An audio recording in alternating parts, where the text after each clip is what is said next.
नमस्कार, मी स्वाती तोरसेकर. आपलं स्वागत आहे.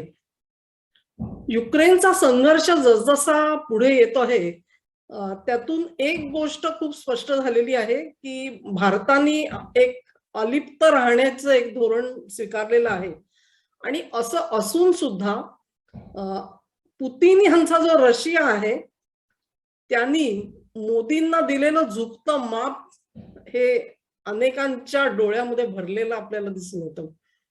आणि याचा संदर्भ जो आहे तो अर्थातच विख्यात पत्रकार जे आहेत नितीन गोखले यांनी एक ट्विट केलं होतं काही दिवसांपूर्वी की भारताने आपले विद्यार्थी आणि अन्य नागरिक युक्रेनमधून बाहेर काढले, ते सोडवण्यासाठी त्यांनी रशियाकडे रदबदली केली आणि काही तासांसाठी हे युद्ध थांबवा, आम्ही आमच्या नागरिकांना बाहेर काढतो अशी विनंती केली.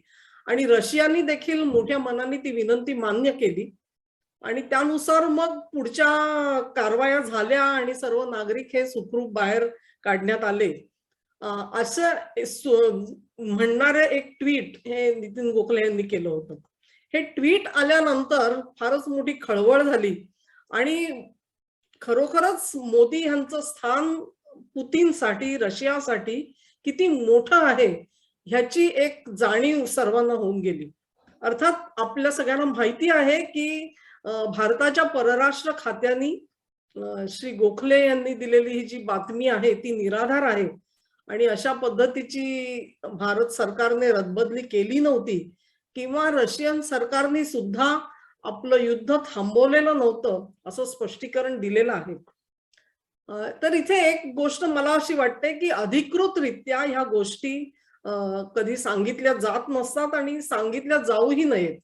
त्यानुसारच आणि त्या संकेतानुसारच परराष्ट्र खात्याने हा जो खुलासा केला तो एक वाजवी खुलासा आहे असं आपल्याला म्हणता येईल. परंतु ह्याचा अर्थ असा नाही की नितीन गोखले यांनी दिलेल्या बातमीमध्ये काहीच तथ्य नव्हतं. जर का ते तथ्य नसतं तर मग युक्रेन तर्फे भारताला काही जे संदेश देण्यात आलेले आहेत, त्यांचे इथले राजदूत असतील किंवा अन्य त्यांच्या माध्यमांमधून येणाऱ्या ज्या बातम्या आहेत त्यामध्ये अनेकदा भारताला ही विनंती करण्यात आली आहे की बघा काही करा पण तुम्ही थोडं तरी रशियाला समजावून सांगा हा संघर्ष कोणाच्याही हिताचा नाही.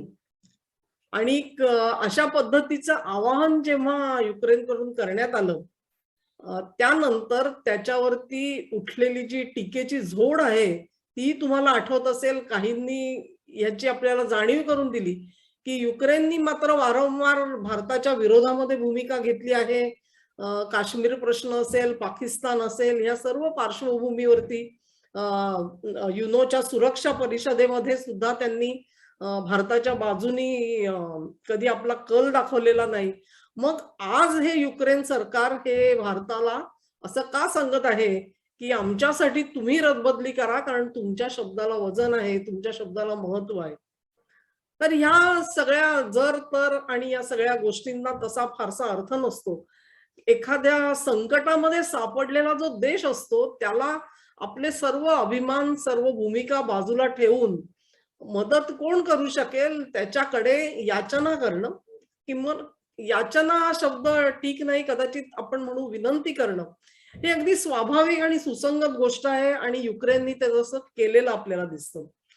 गमतीचा भाग असा आहे की हा संघर्ष सुरू झाला त्याच्या थोडंफार अगोदर आणि नंतरच्या काळामध्ये पाश्चिमात्य माध्यमांकडून मोदी सरकारवरती जी टीकेची झोड उठली, गदारोळ झाला की मोदी सरकार हे रशियाची बाजू घेऊच कशी शकतात. त्यांना काही युक्रेन मधल्या लोकशाहीबद्दल काही ममत्व उरलेलं नाहीये का? तिथे लोकशाही असावी, रशियाचा वरवंटा युक्रेनच्या जनतेच्या इच्छेविरुद्ध त्यांच्या डोक्यावरती वाटला जाऊ नये म्हणून भारत सरकारची काहीच बांधिलकी नाही. मोदी सरकार स्वतःला युक्रेनच्या समस्येपासून दूर कसं ठेवू शकते आणि अगदी शंका येईल इतपत ते रशियाच्या बाजूने आपण असल्यासारखे वागतायत हेही कसं होऊ शकतं, असे प्रश्न विचारले गेले. अगदी बोचरे प्रश्न प्रत्यक्ष मुलाखतीमध्ये परराष्ट्र मंत्री जयशंकर यांना विचारले गेले, त्यांनी त्याची खूप खुबीने उत्तरं दिली. हे सगळं जरी असलं तरी यातून एकच बाब पुढे येते, ती अशी आहे की कुठूनही जगाने हे मान्य केलेलं आहे की या संघर्षामध्ये मध्यस्थी म्हणून जर काही देश पुढे येऊ शकत असतील तर त्याच्यामध्ये भारताचा नंबर फार वरचा आहे. आणि मग एक प्रकारे आपण बघतो की पाश्चिमात्य जग असेल किंवा युक्रेन असेल, त्यांची आजवरची भारताकडे बघण्याची दृष्टी असेल, भूमिका असेल, ही तर स्पष्ट आहे. अगदी या संघर्षाच्या काळामध्ये सुद्धा काही प्रमाणामध्ये ज्या बातम्या आल्या त्याच्यामध्ये युक्रेन मधील जे अधिकारी वर्ग आहे किंवा तिथले जे संबंधित डिसिजन मेकर्स आपण म्हणतो, त्यांनी भारतीय नागरिक आणि त्यांचे विद्यार्थी जे आहेत त्यांचा ह्युमन शिल्ड सारखा वापर केला, किंवा त्यांना थोडंफार बघा ह्यांचं आयुष्य जे आहे, जीवन जे आहे हे कसोटीला लागलेलं आहे आणि मग तुम्ही आम्हाला मदत करावी किंवा तुमचा रोख बदलावा, अशा पद्धतीचे काही पावलं तिकडे उचललेली अशा बातम्या आपण वाचलेल्या असतील. तेव्हा कुठून का असेना हात जेव्हा दगडाखाली होता युक्रेनचा, तेव्हा त्यांना मोदींची आणि भारताची जरूर आठवण आलेली आपल्याला दिसतेय. आणि त्या दृष्टिकोनातून त्यांनी हा प्रयत्न केला, ही गोष्ट खरी आहे. पण त्यांना असं का वाटलं की मोदींना पुतीन मानतात आणि मोदींनी सांगितलं तर पुतीन काही गोष्टी, काही बाबी स्वीकारायला तयार होतील, हा जेव्हा विश्वास तयार होतो, एखाद्या दोन देश जेव्हा झगडा करत असतात, संघर्ष करत असतात आणि त्यांच्यामध्ये मध्यस्थी करायला असा माणूस लागतो की त्याच्याविषयी एक विश्वासार्हता असावी लागते. म्हणजे तो एका पक्षाची बाजू घेणार नाही, निष्पक्षपातीपणे आपला व्यवहार करेल. दोन्ही पक्षांमध्ये जर का संदेश देवाणघेवाण होत नसेल तर असा मध्यस्थ जो आहे त्याच्या करवी निरोप देता येतील. आणि विश्वासाने जेव्हा निरोप दिले जातात तेव्हा काही गुप्त माहिती सुद्धा शेअर केली जाते आणि ती शेअर केलेली जी माहिती असते ती माहिती ही संबंधित कानांपर्यंत पोहोचेल, अन्यत्र कुठे पोहोचणार नाही किंवा त्याचा गैरउपयोग केला जाणार नाही, ह्याची जेव्हा खात्री असते तेव्हाच अशा पद्धतीने कुठल्या ना कुठल्या देशांनी मध्यस्थ व्हावं अशी इच्छा व्यक्त केली जाते. अर्थातच अशा पद्धतीचा विश्वास जो आहे तो युक्रेनला जसा आहे तसाच रशियालाही आहे असं आपल्याला दिसून येतं. एक छोटीशी आठवण करून देते की जेव्हा 2020 नंतर कोविडच्या संकट काळामध्ये भारताने क्वाड मध्ये भाग घेण्याचा जेव्हा निर्णय जाहीर केला आणि क्वाड सोबत आपल्या बैठका सुद्धा झाल्या, त्यावेळेला रशियानी चिडून जाऊन, किंवा रशियाचे परराष्ट्र मंत्री लव्हरोव यांनी चिडून जाऊन भारताला एक आवाहन केलं होतं की उद्या जर का आमच्यावर आक्रमण झालं तर तुम्ही काय करणार आहात, इथपर्यंत प्रश्न त्यांनी विचारलेला होता. त्यामुळे रशियाला भारताने क्वाड मध्ये सहभागी व्हावं ही बाब काही आवडलेली नव्हती, पण तरी सुद्धा भारताने त्यांच्याकडूनच S-400 ही प्रणाली घेतली मिसाईल्सच्या प्रतिकारासाठीची. त्यातून एक सौहार्द निर्माण झालंय असा समज सर्वत्र पसरलेला आहे. समज मी अशासाठी म्हणते की रशिया जेव्हा शस्त्रास्त्र खरेदी विक्रीचे जे व्यवहार करते त्याच्यामध्ये तुमच्या लक्षात येईल की त्याला ते स्ट्रॅटेजिक आपली जी ऑब्जेक्टिव्ह आहेत ती जोडत नाहीत.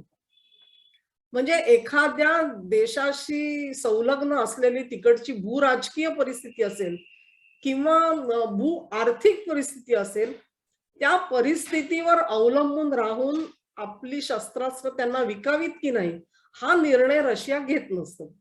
रशियाचे निर्णय जे आहेत ते फक्त आणि फक्त आर्थिक निकषावर ठरतात, कारण त्यांना अर्थकारण करायचंय, त्यांना त्यांच्या देशासाठी उत्पन्न मिळवायचं असतं. त्यामुळे जो देश ते सांगतील ती किंमत देण्यासाठी तयार असतील आणि त्याची निकड असेल त्यानुसार ते जे उत्पादन आहे ते उत्पादन त्यांना विकण्यासाठी रशिया राजी असतो.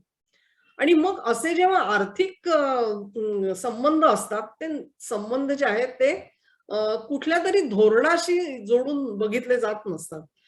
परंतु मग ह्याचा अर्थ असा होतो की S-400 सारखी प्रणाली असेल किंवा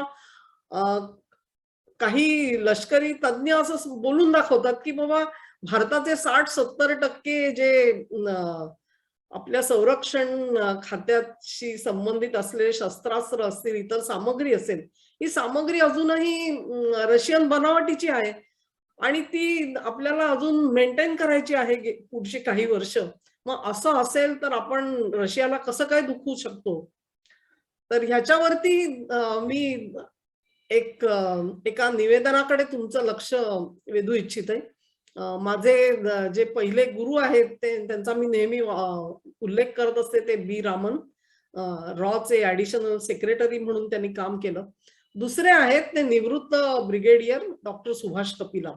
doctor Subhash Kapila strategic studies मध्ये त्यांची पीएचडी घेतलेली आहे आणि ते या विषयांवरती लिहित असतात.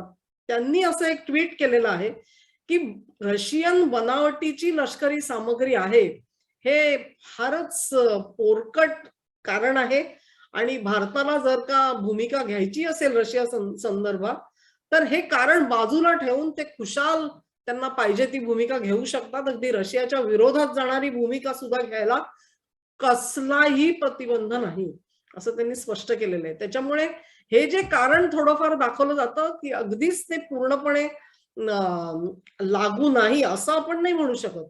परंतु तर ते जे कारण जर का लागू असेलच तर त्याचा जो परिणाम आहे तो खूप कमी आहे असं डॉक्टर कपिला यांनी इथे म्हटलेलं आहे. म्हणजे परत एकदा S-400 खरेदीचा निर्णय असो किंवा लष्करी सामग्री ही रशियन बनावटीची असतो, याही गोष्टी फारशा तिथे लागू होतात असं आपल्याला दिसून येत नाही.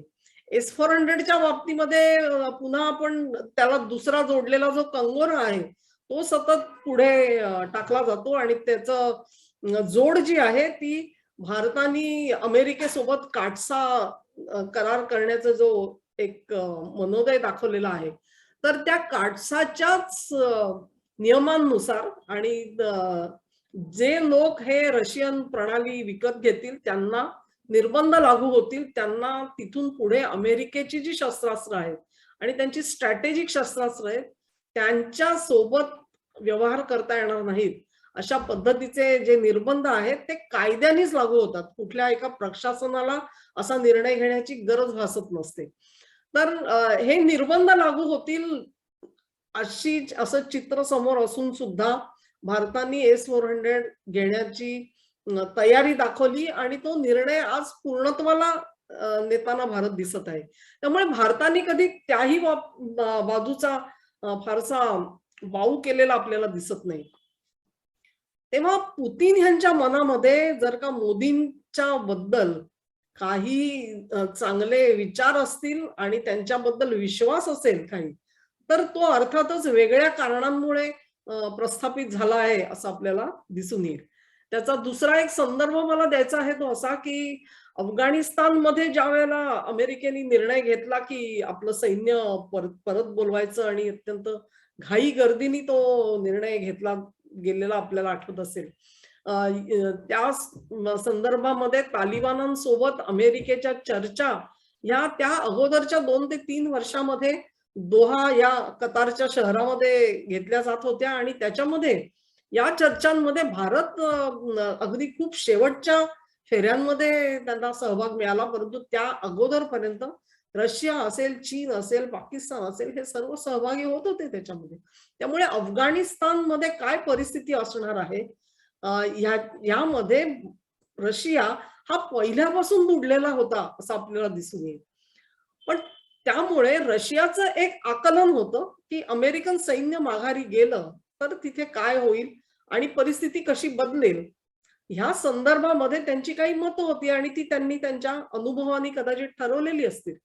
परंतु हा सगळा क्रायसिस संघर्ष जेव्हा निर्माण होणार होता तेव्हा भारताने असं म्हणतात की रशियाला सावध केलं होतं की हे आमचे निष्कर्ष हे असे असे आहेत, आमचं आकलन असं असं आहे या संघर्षाचं आणि ते कदाचित तुमच्या निष्कर्षांशी जुळणार नसेल असं सांगितलेलं असून सुद्धा रशियाने कदाचित सुरुवातीला त्यावर विश्वास ठेवलेलं आपल्याला दिसत नाही, परंतु पुढच्या काळामध्ये जेव्हा वास्तव पुढे आलं आणि खरी परिस्थिती पुढे आली, त्यावेळेला भारताचं आकलन हे आपल्या आकलनापेक्षा 100% खरं आहे, हे रशियाला पटणाऱ्या काही घटना घडत तिथे गेल्या.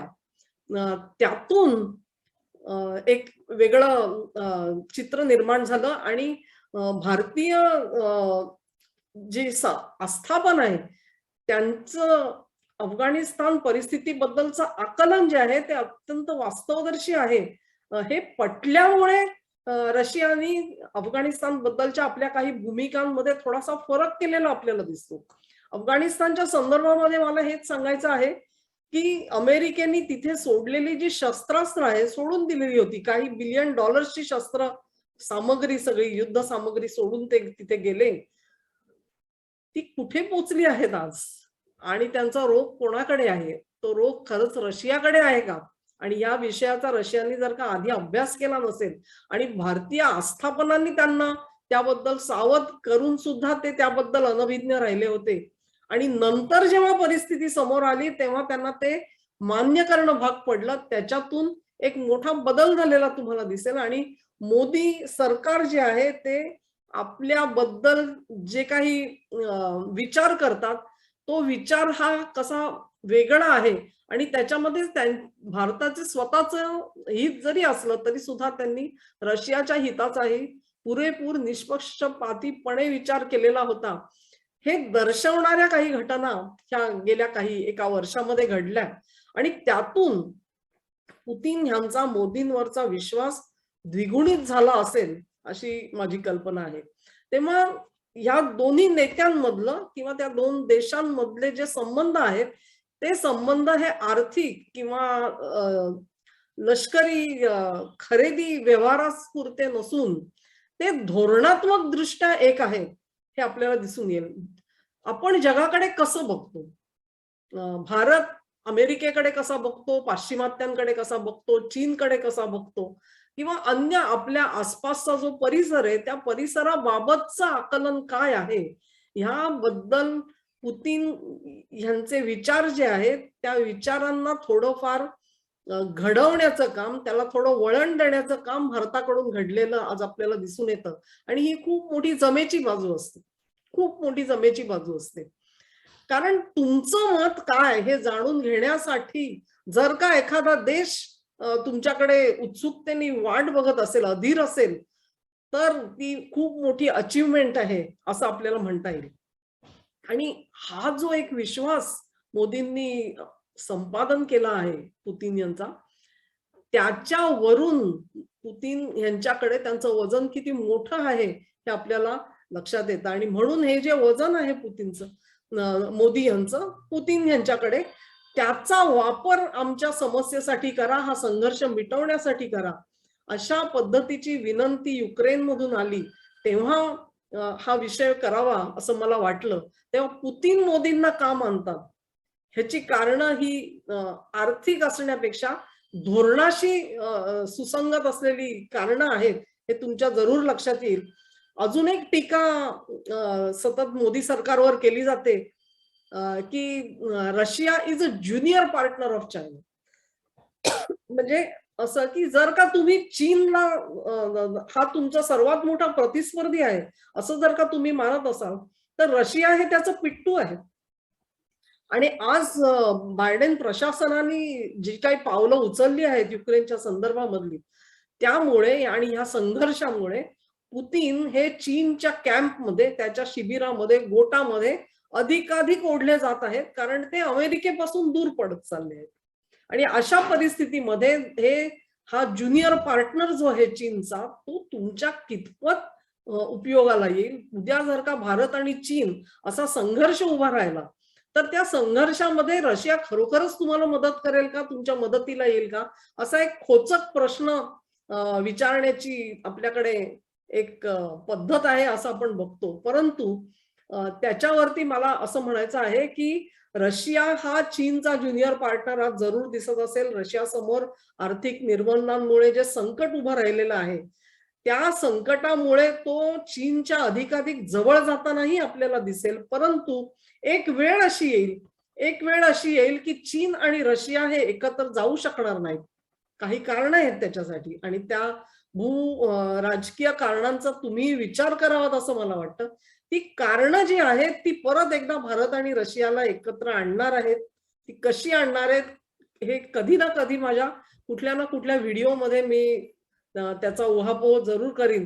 पण आजच्या घडीला मात्र मी जरूर सांगू शकते की पुतीन हे मोदींना मानतात आणि त्याला सबळ कारणं आहेत. ती कारणं जी आहेत ती धोरणाशी सुसंगत आहेत. धन्यवाद.